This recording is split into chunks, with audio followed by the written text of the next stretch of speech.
Hello and welcome. Welcome back to the Max Jancar Show. In this episode, we're going to talk about attachment theory. Basically, a theory developed by John Bowlby and Mary Ainsworth that gives us a pretty decent explanation for why our relationships fail and in general, why certain relationships fail and others succeed. Essentially, this theory can shine light on what you perhaps were doing wrong in your relationship, what you've been doing right, and even, it can shine light on where you would need to focus on in terms of your mental health, your self-esteem, what areas you would need to improve upon to grow as a person and minimize the risk of repeating the same mistakes that you've made in your last relationship in your new relationship, be that the one you maybe cultivate with your ex if you're someone who wants to get them back, or if you're someone who finds a new partner, a new date and attaches themselves to that person. So at its core, attachment theory essentially talks about how our primary attachment bond, the bond we cultivate during early childhood by the way we interact with our parents, essentially represents a model for all our future relationships, and how out of that primary attachment, we develop 1 out of 4 attachment styles: anxious, avoidant, and secure. Now, as you can probably guess, the main source, the primary source of these attachment styles, it's our childhood. They start to develop in our childhood.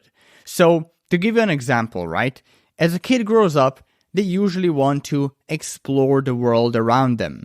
However, the world can be pretty dangerous. It can be a pretty scary thing, The child that a kid climbs on could fall.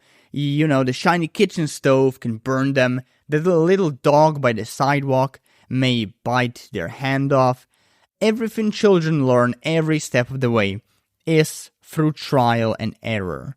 In other words, young children often fall into a behavioral pattern of some sort, and in most cases, they seek security and comfort from their parents. Yet sometimes, they want to go and leave them behind and explore the occasionally pretty dangerous world.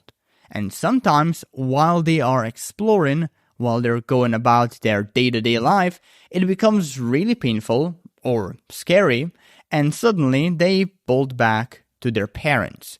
I want you to notice this dance between security and comfort and insecurity and exploration here, because this dance between these things continues and expands as the child grows up.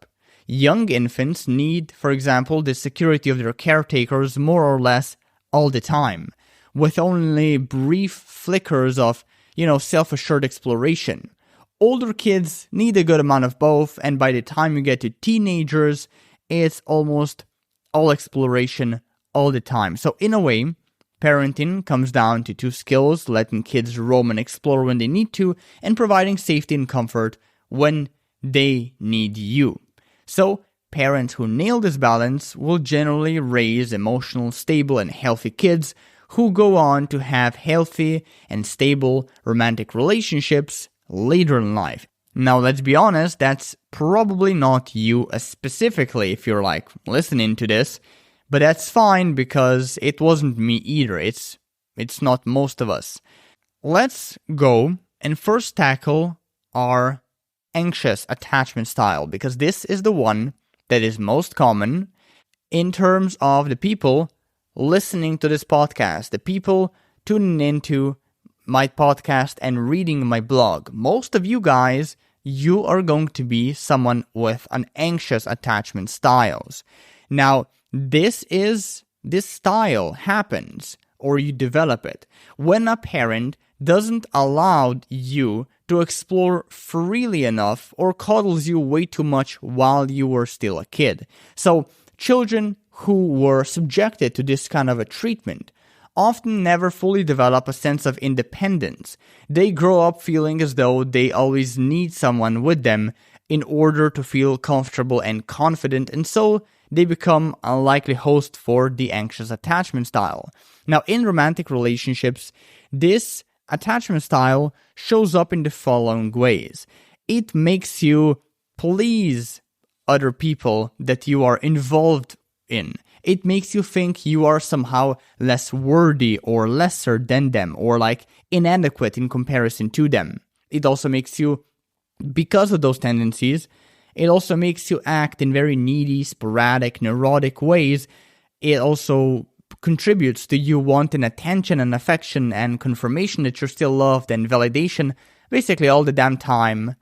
And usually the people with such an anxious attachment style, with such a style, they will have trouble being alone. They will have trouble being single. And they will usually rely on their romantic interest for their daily dose of happiness because they often cannot make themselves happy. They also become very quickly, usually in a such a fast way that it's already unnatural, they become very rapidly emotionally attached to others. And not only very rapidly, but also in a very strong way, a way that makes them behave in very desperate ways that usually just scare the other person out of their life. Now, to give you some examples of what kind of a person this even is, someone with an anxious attachment style is someone who would spam their partner's phone, try to control what they're doing or where they are going, and desperately chase after them. This is also someone who believes that they need to earn sex and love, and thus they become needy and desperate, and constantly try to prove themselves to their partner, to their ex, to whomever, that they are worthy of sex and love. One last example, this is also someone who tries to game and manipulate their date, their partner, their ex, whomever, so they would stick around and give them another chance and then another chance, and on it goes. Now, when it comes to breakups, anxious individuals are usually the ones on the worst end of the spectrum. They're the ones that are usually the most heartbroken and distraught and panicky out of all the other attachment styles. They're also the most prone to becoming depressed after a breakup.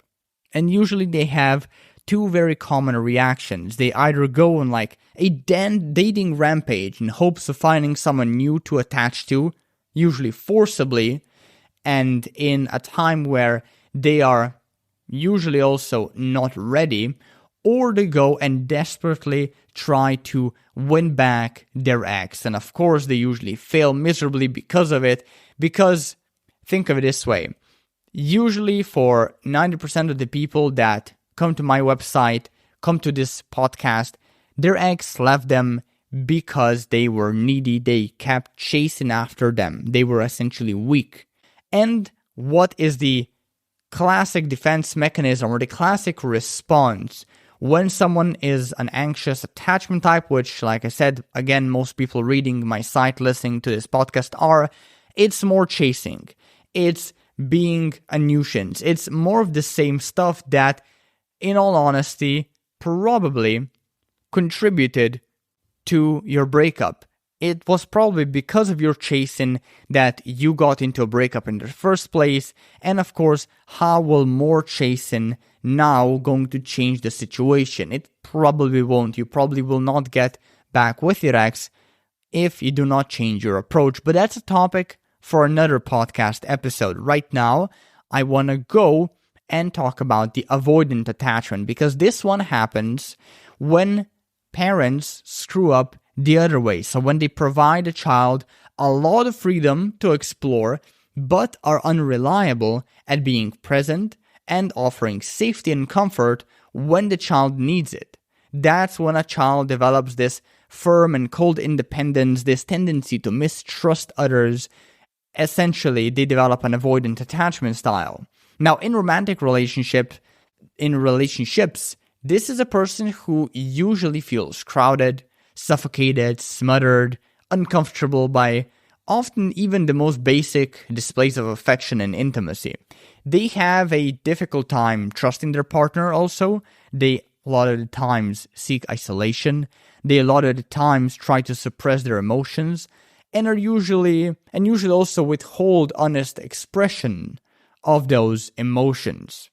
Avoidance also tends to alienate the people that they want in their lives simply because they are too afraid to open up. They irrationally feel that their independence is being threatened by every turn if they just spend more time with someone, get more intimate with someone, and they usually even construct their lifestyle in a way as to avoid much commitment or intimate contact altogether. For example, an exemplary demographic here are digital nomads. But to give some more concrete examples of what an avoidant attachment is, this is someone who, let's say, goes on a few dates with a person, but then gets scared or anxious or smothered when they open up and start developing intimacy with them. This is also someone who dates their partner regularly, but avoids getting physical and intimate, sexual mainly, with them because they feel shame around their sexuality or have a lot of anxiety around performing in bed. And also this can be someone who starts feeling unattracted to essentially anyone who treats them with respect and admiration because they themselves don't actually feel worthy of it. Now, when it comes to how avoidants respond to breakup, it's pretty interesting. They usually act as though they are not affected by it, or at least they try to pretend they're unaffected by it. They essentially often try to repress their pain and negative feelings, kind of bottling up, to put it another way. And as a result, they usually develop some form of trauma or limiting beliefs, and they subject themselves to random spurts of intense emotions and temper tantrums because, as everyone probably knows, your emotions need to be released in such a way. You cannot bottle them up forever. Or put another way, all emotions need an outlet sooner or later, especially if they are intense, regardless if they're negative or positive. Now let's talk about the worst of both worlds, the anxious avoidant attachment style. So this one is an attachment style a person would develop, a child would develop, to be more specific, if their parents failed to show comfort and support, as well as failed to give the child the freedom to explore. In this case, like I said, this child develops an anxious avoidant attachment style, and this is essentially when they desperately crave attention and affection all the time, yet they trust no one, and simultaneously they also feel intense anxiety around literally everyone. So to give a few practical examples, this is a person who wants to, let's say, get emotionally close to their partner, but doesn't because they worry about hurting their feelings. This is someone who wants to feel close to their partner, but also can't trust them to want to be close to them as well. Or this is someone who can't live without their partner, who is addicted, codependent even, to them, even though their relationship is clearly not working. This is someone, for example, with an anxious avoidant attachment style. However, let's now flip the script. Let's go and tackle the secure attachment style, which is actually the one attachment style that you should, as we will discuss a bit later, always focus, always try to achieve as much as possible. We'll also get into what that specifically means a bit later. Now, this is an attachment style that essentially develops when a parent has nailed both of their jobs with a child in their childhood. So they let them roam and explore while at the same time they provide safety and comfort when their child needed it. In romantic relationships, people with a secure attachment are generally going to be comfortable with displaying interest and affection.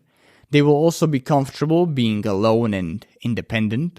They can correctly prioritize their relationships within their life, and they also tend to draw very clear personal boundaries and stick to them.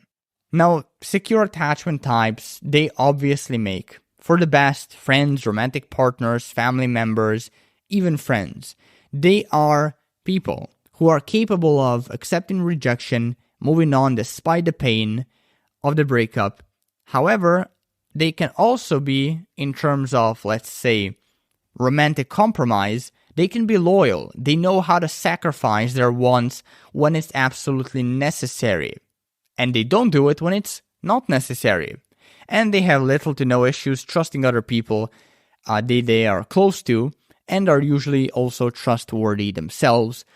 Again, like I said, this is who you want to be. I'll show you how to get there in just a little bit, but for now, let's talk about some other influences on attachment styles, because there are plenty. It's not only parenting, although that is the most major influence, the most important ones. There's also genetics, peer groups, and previous romantic relationships, and I think it's very appealing and very useful. I think useful is even a better word for it.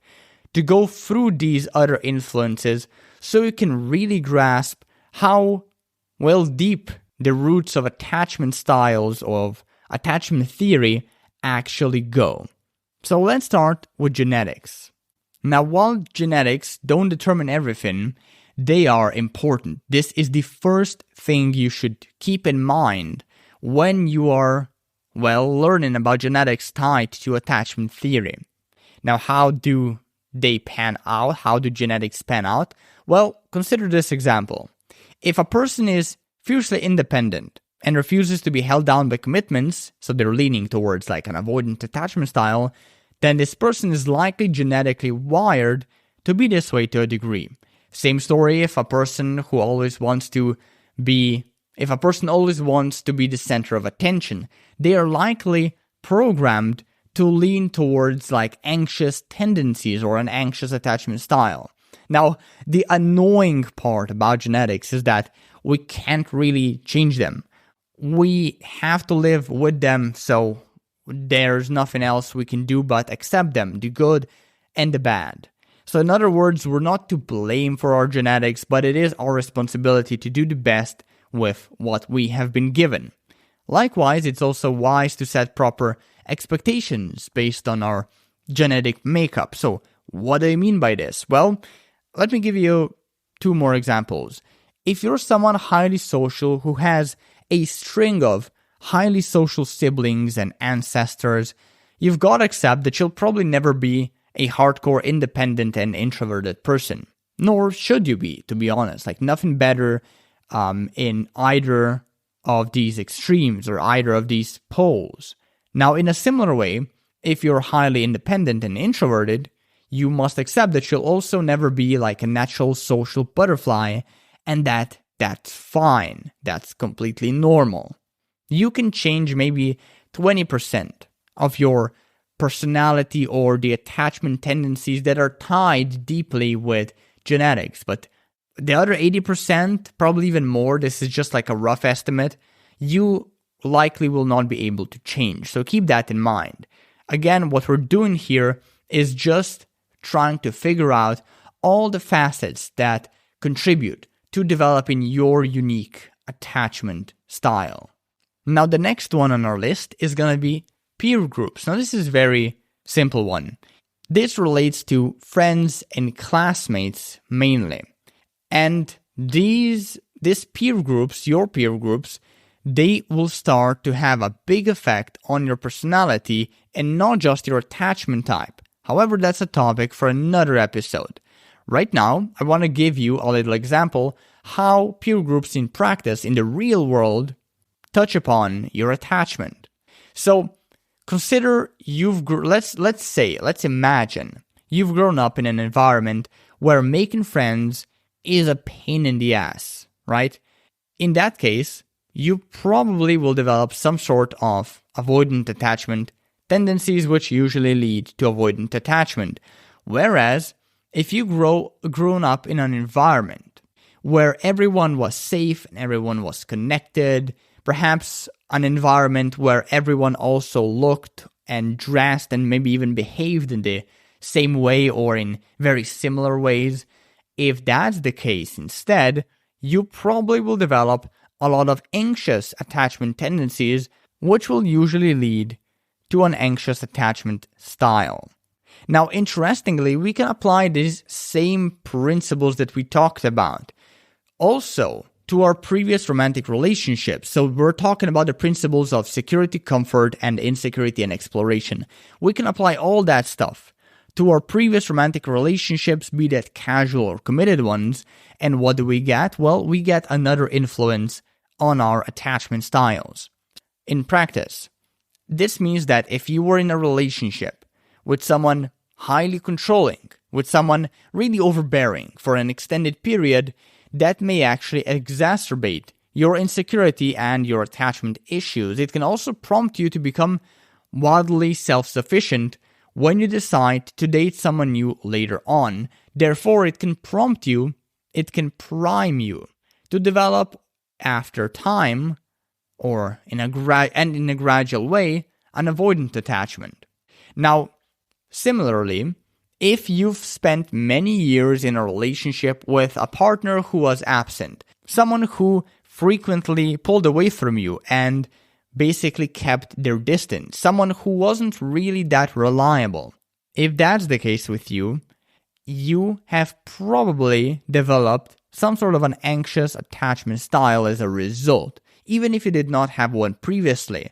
Now, the funny thing about attachments in general, now that we've gone over the basics of what each one means, the funny thing about it, and also the very dangerous aspect of them, is that the anxious and avoidant, or the anxious and anxious avoidant, or the avoidant and anxious avoidant, but we'll just stick to anxious and avoidant for this section because it's going to be way easier to understand. But to get back to the point, the anxious and avoidant often end up dating one another, and they create a toxic relationship as well. Here's how this pans out, and I want you to, as you're listening to this, I want you to try and have a conversation with me here. Is the pattern that I will describe right now, is this pattern familiar to you? Have you perhaps cultivated any similar pattern or patterns with your ex, with most of your exes, with all of your exes, or even they don't even need to be an ex. We can simply observe your dating life in general. Have you ever had any sort of a romantic relationship, be that casual or committed one, with someone, and you can sense any of these patterns that I will go over? I want you to think about that.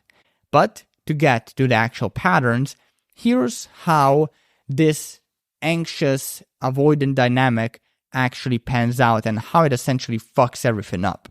So it all starts with the anxious person being drawn to the avoidant one because when they withdraw, when the avoidant withdraw, they trigger the anxious person's fear of abandonment, creating a cycle of seeking reassurance and validation. Now, this dynamic initially fulfills their attachment needs as the anxious feels temporarily soothed when the avoidant momentarily engages in closeness. But here's the catch. Sooner or later, when the avoidant withdraws, the anxious person's need for closeness, it really intensifies. And then the chaser-chasee cycle begins. One person keeps pursuing closeness and intimacy, the other person keeps running away from closeness and intimacy.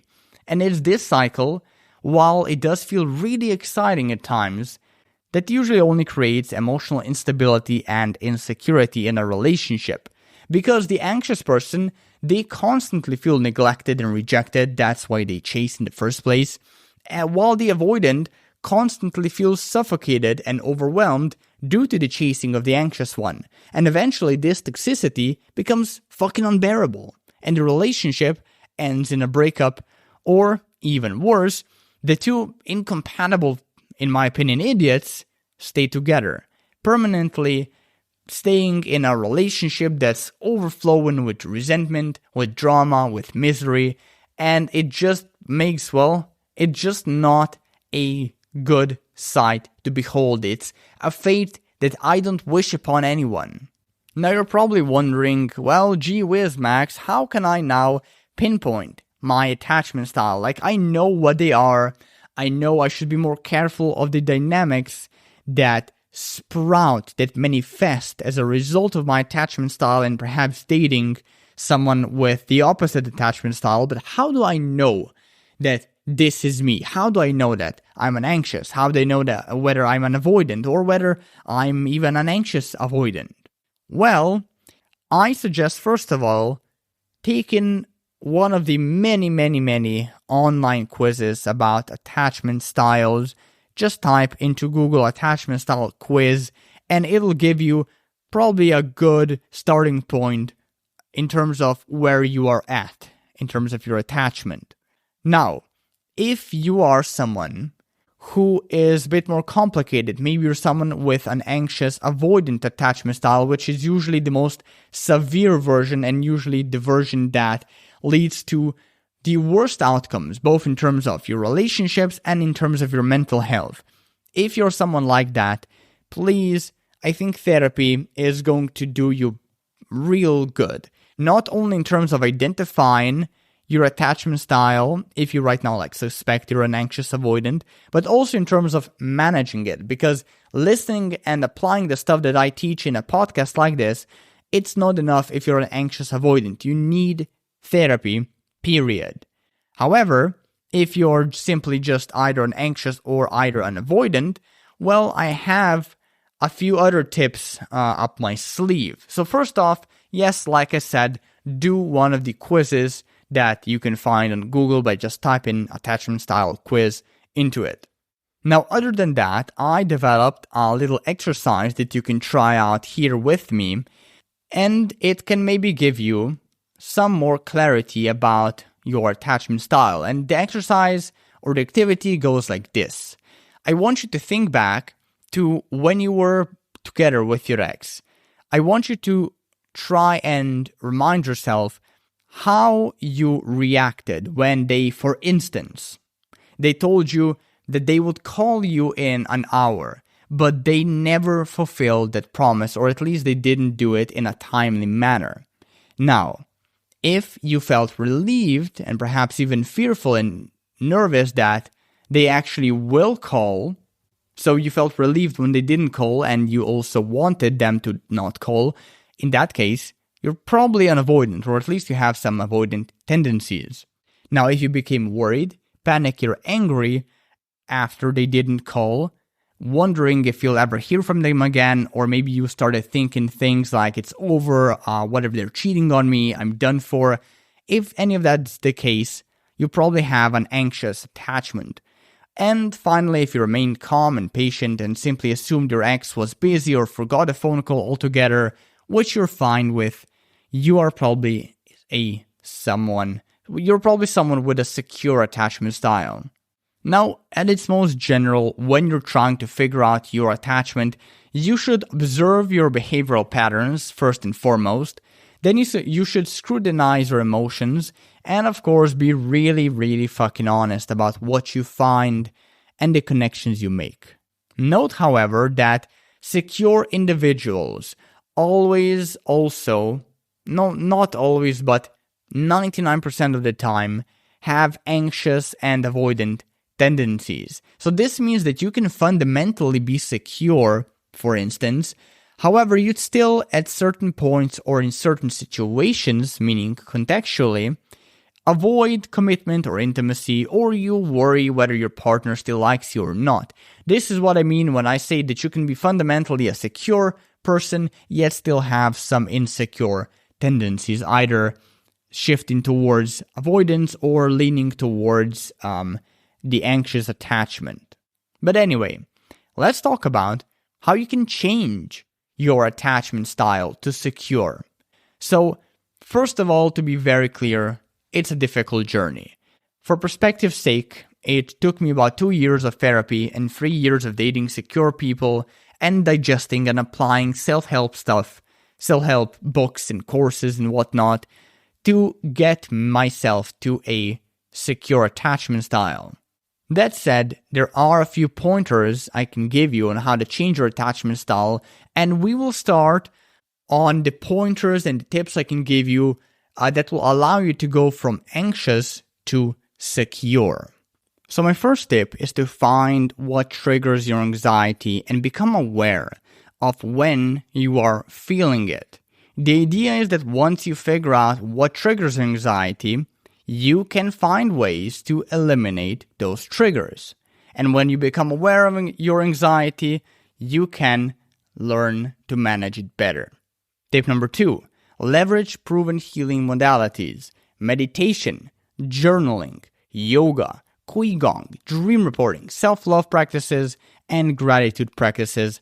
I have wrote extensively on all of these practices already, like I said on my blog, with the exception of yoga and qigong, in which case I urge you go and watch a couple of YouTube videos on this topic if you want to learn more about them. Both are really great for anxiety management, and anxiety management, as we've discussed, is really great for going from an anxious attachment style to a secure one. Next tip, look for overreactions to certain situations. Then try to see them for what they really are. Just overreactions. A pretty good way to make this a daily habit consistently is to ask yourself whenever you're anxious or fearful or stressed out, is it reasonable to feel anxious right now, or is my attachment playing tricks on me? And finally, the last step, date someone with a secure attachment style. This will actually allow you to absorb some of their security and grow more secure yourself. Now, when it comes to going from an avoidant to a secure, here are a couple of tips. First one being, you need to practice vulnerability. Hands down, this is the most important thing you can focus on, and so few people focus on it, and it pisses me off because I've been beating this drum probably for like 3 years now. And I feel that it's still something that's underrated. Vulnerability is underrated. So in practice, what I'm saying here is get used to repeatedly opening yourself up about the views and the beliefs you are most afraid to express. Politics, religion, your view on kids, your view on like life purpose. Don't be shy about these things, your trauma, your childhood, really painful as well as really beautiful childhood experience. I urge you, if you're right now really uncomfortable with this, especially in the context of talking to someone you like, go and meet up with a good friend and after like a few minutes of bantering with them, of talking about your life and whatnot, go and share some of your deeper, more personal thoughts and opinions with them, something you maybe haven't shared before, something uncomfortable, and build up your tolerance for vulnerability, your ability to open up more through them, and then you can essentially go into your dating life and bring about the same mentality into it, onto your dates with the people that you actually like romantically and sexually. The next thing I want to mention is you should be practicing self-awareness. Basically, try to notice your avoidant tendencies when you are interacting with people. And instead of closing off when they happen, when you feel that sudden urge to try and like run away, or that sudden urge where you feel suffocated and you just want to shut up and you just want to shut the whole world down and escape, essentially, when that happens, make a conscious choice to open up even more. And like in one of the tips that I shared just previously from going from an anxious to secure, it also helps if, in this case, you ask yourself, do I feel alarmed or like suffocated, smothered, whatever you feel in terms of those concepts? Do you feel that way for a good reason, or are your avoidant tendencies getting the best of you? Are they playing tricks on you? Finally, the same tip I gave previously to people who want to go from anxious to secure, same thing applies to going from avoidant to secure. Go and date someone with a secure attachment style. This will allow you to absorb some of their security and grow more secure yourself as a result. Now, finally going from an anxious avoidant to a secure variant. Obviously, the first tip on our list here, practice all of the above. Vulnerability, awareness, self-examination, all the healing modalities I went through, and dating someone secure. Go and practice essentially all of it, and of course use the tips depending on the situation that you are in. If you are feeling anxious tendencies, use tips that combat anxious tendencies. If you are feeling avoidant tendencies at a certain moment because you're gonna feel both anyways, go and use and utilize the tips that are made for combating avoidant tendencies. It's really that simple. Now, the one tip that I will add is that, as I already alluded to earlier, please seek out a therapist. Anxious avoidance is the rarest and most complicated attachment type a person can have, and an average person will not be able to simply change it alone. Most often, professional intervention is needed. Note that you might need to hop around like I did and like most people do, several therapists before you find someone that you can actually relate with, someone that you can actually trust, which is, by the way, completely normal. I want you to persist with your exploration until you find someone that suits you, and then once you find that someone, I want you to stick with them for the long term, like year plus. Otherwise, it just probably won't work. Now, the last thing I want to say is that you should be, while you're trying to pinpoint and change your attachment style and understand it and how it contributed to your response to your breakup, as well as your relationship and your breakup in general, like how it contributed to your relationship failing and you getting into a breakup, that's what I mean. Throughout all of this, I want you to be accepting of what you find out. Because the truth is, we all lose control of our quote-unquote attachment car sometimes. Sometimes anxious attachment types will reach out to their ex when they know they shouldn't. They will be needy when they know they shouldn't be. They would chase the people in their life that they love, that they like, perhaps, when they know it only will lead to rejection. Other times, avoidance will go on a bed crushing, come all over the wall rampages with total strangers, only to push their heartbreak deeper down, only to suppress their pain more, and they will be more traumatized as a result once those feelings will start to bubble up to the surface of their conscious, and they will not be able to contain them any longer. That's fine. These things happen. Like I said, we lose control of our attachment car all the time. Don't beat yourself about it too much. When you bump into your next obstacle, just notice that you've got into a car crash, and then adjust course and move further. Always move further. You're gonna make mistakes along the way. It's fine. That's it. That's it for this episode. Hope you enjoyed it. Hope you now know a little bit more. You have a little bit more insight into why you broke up, why you are dealing with the mental health issues, the emotional issues that you perhaps are dealing with, and why some relationships fail, others succeed, and finally, of course, how you can now make your next relationship succeed, be that with your ex or someone else. So that's it. Thanks for tuning in and take care.